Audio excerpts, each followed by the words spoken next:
आज शेतात मस्तपैकी आंबे खायला तर आलो होतो. दिप्या भाईनं तर गाडी अशी चालवली, डायरेक्ट कांडच करून टाकलं.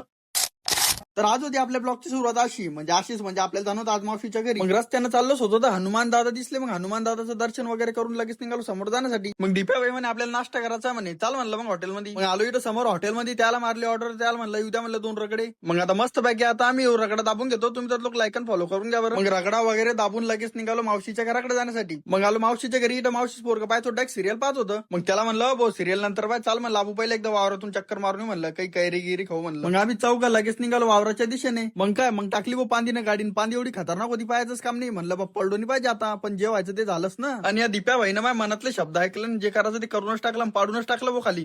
पण बरं झालं भाऊ, दोघायला काहीच लागलं नाही. मग काय मी जरा साईडला पडलो होतो, मग त्यानं उचलली गाडी. त्याला म्हणलं हो भाऊ तू मांगा बैस, डबल टाकतो म्हणलं, टांगा पलटी करून मी घेतो म्हणलं. आणि इथं शेतात आलो होतो, बोनी 2 नमुने दीप्या भाईला असं हसुराली, पायाचंच काम नाही. आणि दीप्या भाई पाहत होता पायाला लागलं का कुठं लागलं तर. मग त्याला म्हणलं भाऊ जाऊ दे म्हणलं, काही होत नाही, एवढंच लागलं म्हणलं. मला म्हणलं मल्ली लागलं दर्शक, चाल म्हणलं काही होत नाही. मग लगेच निघालो आम्ही कैरीकडे जाण्यासाठी. आता कैरी म्हणजे आंब्याच्या झाडाकडे जाण्यासाठी. आणि एकदा कमेंट करून नक्की सांगा बरं कोणाकोणाच्या वावरात आंबे आले. तर आता वावरात म्हणजे कोणाकोणाच्या आंब्याच्या झाडाला आंबे आले ते सांगा. मग आता हे नमुने पाहत होते, कोणत्या आंब्याचे आंबे घेऊ, कोणत्या आंब्याचे आंबे घेऊ. म्हणलं काय विचार करावले घ्या ना म्हणलं, कोणा आंब्याची घ्यायचे पटकन. तर यायला म्हणलं तुम्ही करत बसा विचार, माझ्या तोंडाला सुटलं म्हणलं पाणी. आता मी आंबा खातो. मग घेतलाय का आंबा तोडून आणि आंबा खायला गेली सुरुवात. या मग तुम्ही बी आता आंबा खायला. आणि इकडे मग आंबा खाणं होत आला, आणि इकडे या दीपक भाईचा निवडून आंबा तोडण्याची कोशिश चालू आहे. आणि इकडे यायचं असं चालू होतं, तोड आंबा आणि टाक पन्नी. आणि मस्त पैकी पन्नी भरून आंबे वगैरे घेऊन घेतले होते आणि लगेच निघालो घराकडे जाण्यासाठी. तर आजच्यासाठी एवढंच, भेटू पुढच्या व्हिडिओ मध्ये.